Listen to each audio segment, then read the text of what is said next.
राजद के प्रदेश अध्यक्ष जगन्नाथ सिंह ने हम के राष्ट्रीय अध्यक्ष और पूर्व मुख्यमंत्री जीतन राम मांझी के सरकार विरोधी और ब्राह्मण विरोधी बयान पर टिप्पणी करने से इनकार करते हुए कहा कि हमें इस बात को अधिकार नहीं है क्योंकि मांझी एनडीए साथ है।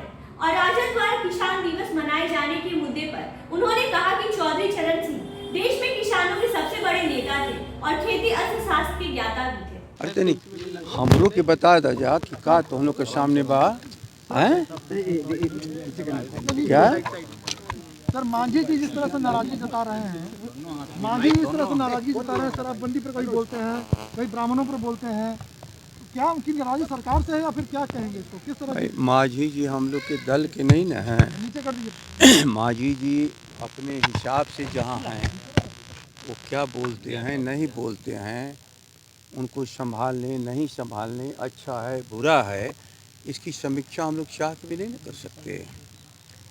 अब वो क्या बोल रहे हैं नहीं बोल रहे हैं उनका विषय है, तो हम लोग इसमें क्या बता सकते हैं। किसानों का को लेकर किसान दिवस के मौके पर कोई बड़ा आयोजन आप लोगों की तरफ से हो रहा है, क्या कुछ आयोजन होगा सर, क्या कुछ खास रहेगा? किसानों के लिए तो बड़ा साल रहा है ये। क्या बोले तो हम लोग पूछा जा मुँह तो पहले बना पूछ रहे हैं। किसानों के लिए बड़ा साल रहा है ये, केंद्रीय कृषि कानून वापस करना पड़ा सरकार को, किसान दिवस मनाने वाले हैं आप लोग। किसान दिवस मनाने वाले हैं, चौधरी चरण सिंह ही इस भारत के किसानों को जागृत करने वाले और सबसे बड़े नेता, और खेती का अर्थशास्त्र कैसे भारत प्रगति करेगा, खेती उसकी प्राथमिक इकाई है, जिनको बिना आगे बढ़ाए हुए देश आगे नहीं बढ़ेगा।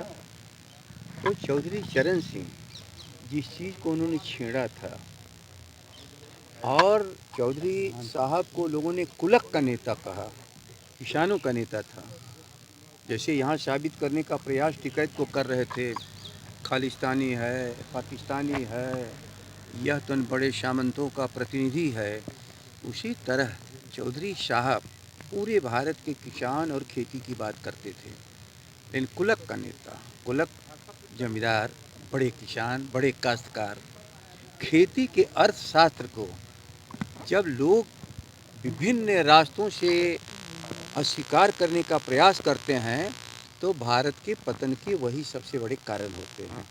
खेती दुनिया में जहाँ जिस देश की, जिस मुल्क की खेती समृद्ध नहीं हुई, वो देश कभी आगे जा ही नहीं पाया। औद्योगिकरण का प्रथम चरण है खेती को मजबूत करना, क्योंकि खेती उत्पादन का भी केंद्र है और खेती बाजार की सबसे बड़ी ताकत है।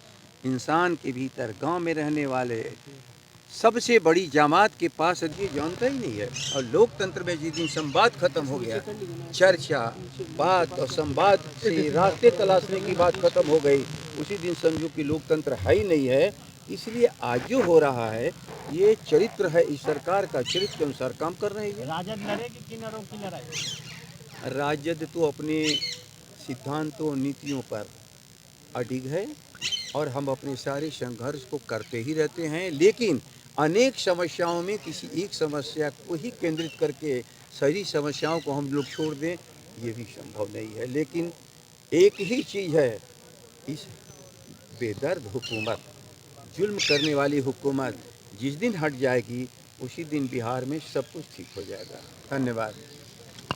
अगर आपने अभी तक हमारे चैनल को सब्सक्राइब नहीं किया है तो तमाम और बड़ी खबरों के लिए हमारे चैनल को सब्सक्राइब करें और देखते रहें आंखें न्यूज़ 24, नजर हर खबर पर।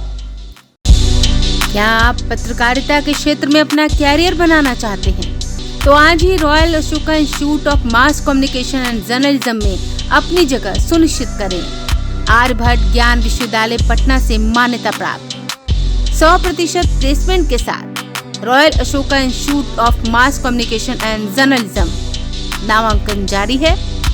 हमारा पता है DS/16 गायत्री मंदिर के समीप, कंकड़ बाग, पटना 8,20,000। आप हमें संपर्क भी कर सकते हैं।